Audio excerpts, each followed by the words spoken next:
Hello everybody and welcome to this week's edition of Charts with Dan, where we look at the very little actual box office charts and then just kind of look at some other stuff.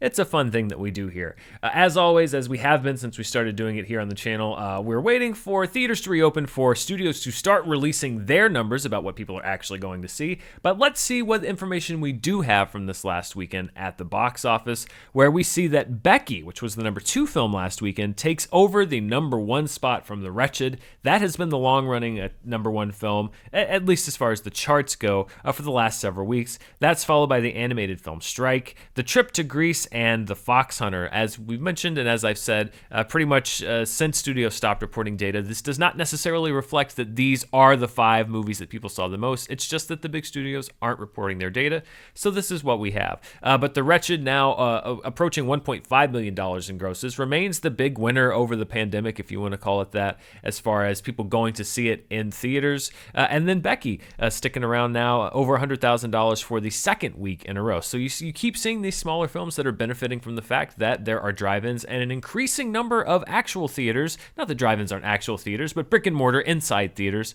that are looking for films to play as well. And we're starting to get our first hint about when the big chains may actually start to reopen. AMC, it was reported this week, and we'll dive into it deeper when we look at the merry-go-round of release date changes that happened. But it has been reported that AMC is looking at an early July, post-July 4th opening for their theaters nationwide, or at least in the places where it's deemed safe for them to start letting moviegoers back in. Will that materialize? A lot of that depends on the data. A lot of that depends on the week-by-week progress of what's happening in different parts of the country with the coronavirus, particularly here in Los Angeles, where things are a little bit slower than a lot of places to open, and in New York, where things are a little bit slower than a lot of places to open. Obviously, 2 key markets, but not so much up in the air that there have not been initial plans laid for reopening those movie theaters. Let's do a flashback to a much more successful weekend, one that happened 5 years ago. As a matter of fact, it was the establishment of a new opening weekend record. It's hard to believe, but 5 years ago this weekend, Jurassic World set a new opening weekend record, dethroning the Avengers, which held that record for just 3 years. As a matter of fact, Jurassic World's record wouldn't even outlast to the end of 2015. It was broken by The Force Awakens. Force Awakens would later lose that opening weekend record to Infinity War, which would lose it a year later to Avengers Endgame by a large margin. Rounding out that top 5, Spy and San Andreas, they were at number 2 and number 3, along with Insidious Chapter 3 and Pitch Perfect 2, rounding out the top 5. 3 of those top 5, Jurassic World, San Andreas, and Spy, would be 3 of the top 10 movies for that summer. So a big year 5 years ago. I cannot believe it was that long ago. It does not seem like 5 years ago, but then when you think back on it, it was quite a while. What a difference 5 years makes. Okay, let's look at the charts for what people are watching at home, and let's start with the top 10 list for Amazon Video. The King of Staten Island, Judd Apatow's latest film, takes the top spot on Amazon Video. That's followed by Scoob, Trolls World Tour, and Bloodshot. Those are holdovers from the last several weeks. Then Bombshell, which came out at the end of last year, enters the chart as a very popular rental, followed by Jumanji: The Next Level, Sonic the Hedgehog, The Gentleman, Bad Boys for Life, and Game Night. And I mentioned The King of Staten Island. It actually made some press at the end of last week due to an error at Universal with some of the people that were booking the films. The movie was booked into a number of drive-in theaters. Some people said 100 or more, and was pulled from those theaters at the last minute. As it turns out, it was some sort of misunderstanding. The film was never supposed to be playing in any kind of theater after its theatrical release was canceled due to COVID-19. The intention was always that it only play on VOD, to the point where theater owners had to rebook the movie at the very last minute because Universal had to pull it from those theaters. So another example of people just trying to find their way as we go through this. The King of Staten Island mistakenly booked at theaters, causing a lot of last-minute changes to some people's plans. Let's look at the top 10 on iTunes, where The King of Staten Island is the number 1 movie there as well. Gemini Man is at number 2. iTunes is the one where you see a movie like Gemini Man and you wonder why it's there. It's a 99-cent rental, which is one of the reasons why a lot of these movies get pumped up into the top 10. So Gemini Man at number 2 due to being a 99-cent rental. Then you have Dark Waters, which is entering its rental window, and The Hunt, which is entering its rental window. Those are at number 3 and number 4. Then you have The Invisible Man, which drops to number 5, followed by Scoob and Bad Boys for Life. Now this is interesting. At number 8, it's a 1988 movie called The Great Outdoors, starring Dan Aykroyd and John Candy. It's a movie that I remember because it came out when I was a kid. I didn't realize it had a whole lot of cultural cachet, but it's in the top 10 for iTunes, and it's not a 99-cent rental. It was put on sale for purchase, and the purchase price is a little lower, but not substantially lower than a lot of movies on the service. Maybe people just love John Candy, which I'm all for. You want to watch John Candy, I'm never going to argue against it, but it's so interesting to see these movies. Maybe it's because it's summer, maybe it's because they put it on sale, maybe there's just an influx on social media or something like that, but The Great Outdoors bubbling up to number 8 on the chart. After that is Judy, an Oscar contender from Renee Zellweger, won her an Academy Award. That is another 99-cent rental this week, and then Birds of Prey there at number 10, largely again due to rentals. Now let's move away from the VOD, at least the paid VOD, and let's look at what people are watching on Netflix. And Spike Lee's latest film, Da 5 Bloods, is at number 1. If you want to know more about the Da 5 Bloods, you can check out my review right here on the channel. There's a little card that you can click and check that out right now. Da 5 Bloods at number 1, followed by 365 Days, which is now properly translated. I had mispronounced it last week because, I don't know. I don't know every language. I wish I did. That would be a wonderful skill to have. The Guest with Dan Stevens is at number 3. That's a movie that just recently came back to Netflix that people are showing a lot of interest in. If you haven't seen The Guest, it is a great Dan Stevens performance. I highly recommend that one. I didn't see it until a couple years ago.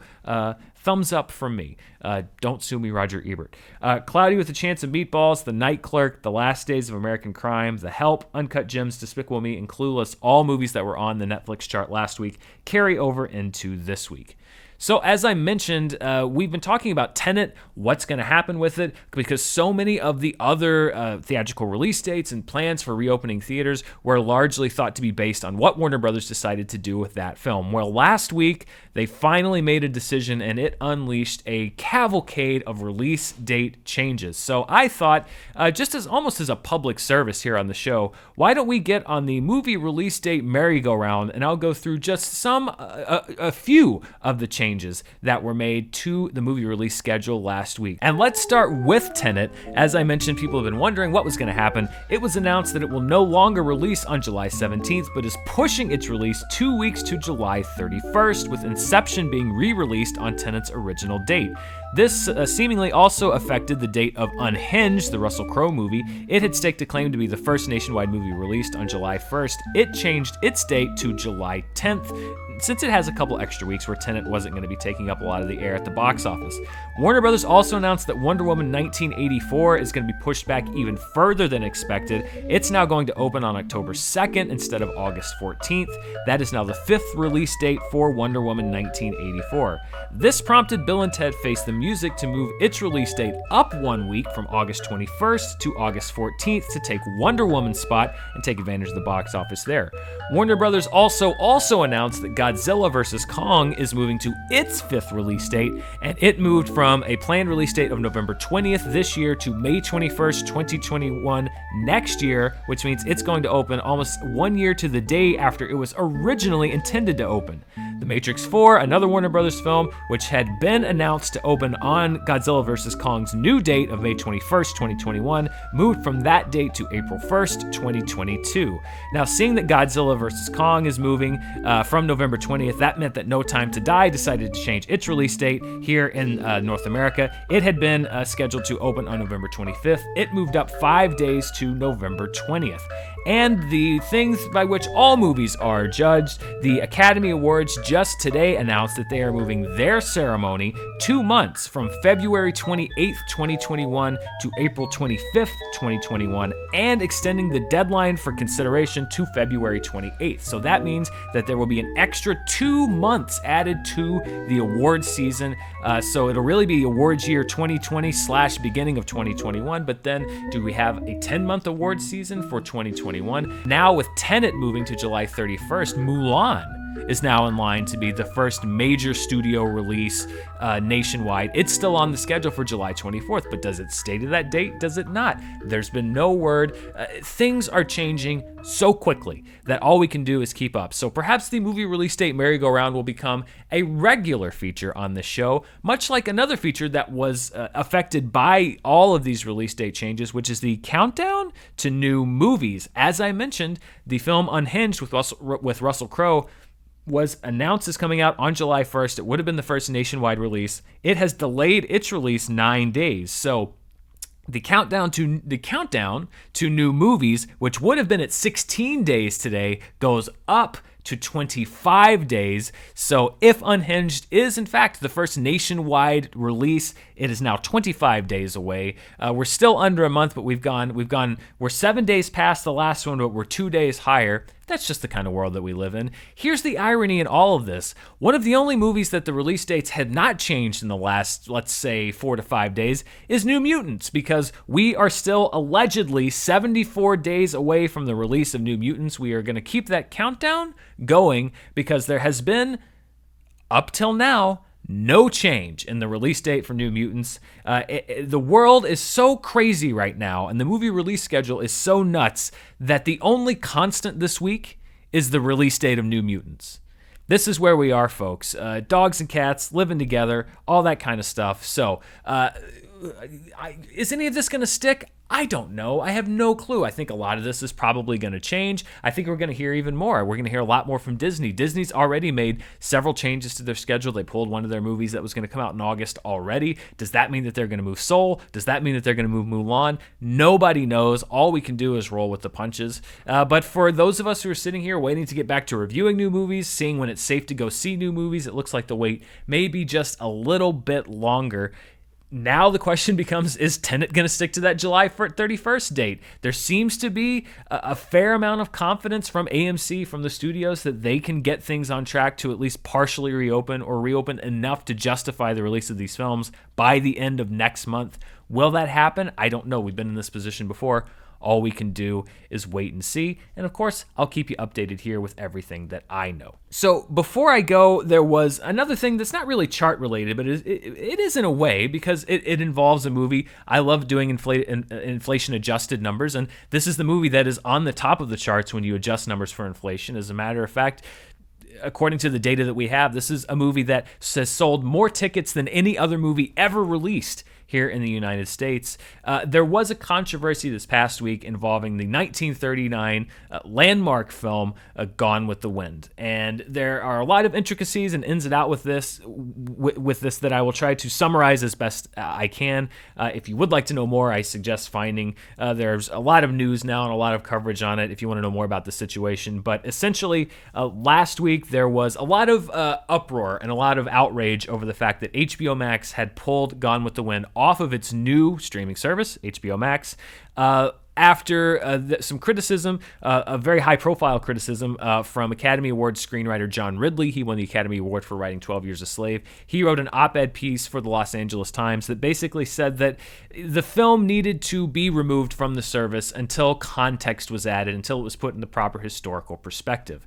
Now, the one thing that I can say with a large degree of confidence as far as this whole matter with the decision to pull it is that I think that HBO Max handled this very, very badly, because essentially what they did was to pull the movie down before they got their messaging out about what was going to happen. So it was initially reported that Gone with the Wind had just disappeared.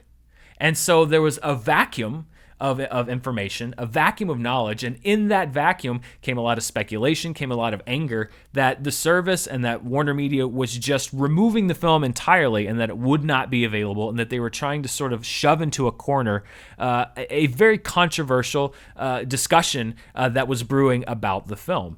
And when I look at how this has been handled, it's I guess I shouldn't be surprised, because whether it's naming a Harley Quinn movie or signing contracts to launch a new streaming service or handling a situation such as this, Warner Media and Warner Brothers have not had a great year.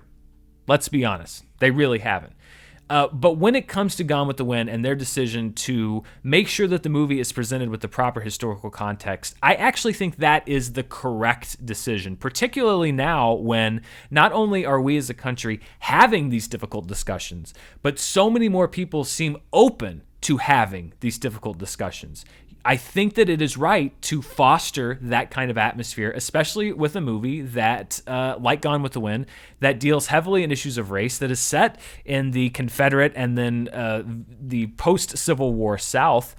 There is conversation and discussion that needs to be had with these movies. Eventually, what was publicized and what the decision that was made about Gone with the Wind was that it is going to return to HBO Max with an introduction from Jacqueline Stewart. Jacqueline Stewart is a film and media studies professor and a Turner Classic Movies host. And what Jacqueline Stewart said, quote, "I will provide an introduction placing the film in its multiple historical contexts. For me, this is an opportunity to think about what classic films can teach us." Jacqueline Stewart is an expert on African American film studies, and I think that this is the right step. This is the right thing to do because there are, and this is not a new discussion. This is just receiving a big spotlight due to the moment that we're in now. There have always been, even from its inception, major questions about Gone with the Wind, its depiction of slavery, its depiction of the South, and these are things that need to be given the proper discourse.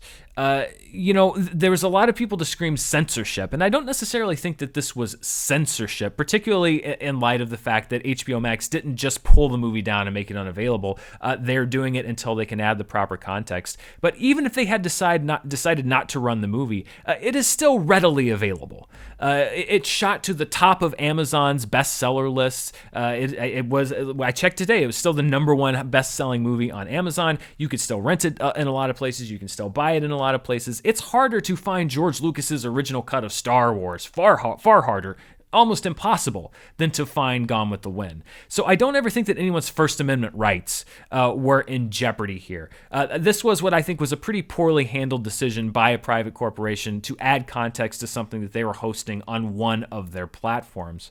But I think what it does do is revive this concept of this idea and really underscore the importance of having conversations about films, and particularly films from the early part of film history and how they fit into today's world. Because film history is littered with movies that need to be put in their proper historical context. There are landmark films that, when looked at under today's lens, can range from uncomfortable to despicable in their portrayal of race in America, of black people in America, so many different things. One of those is D.W. Griffith's The Birth of a Nation. This is a movie that makes Gone with the Wind look progressive by comparison.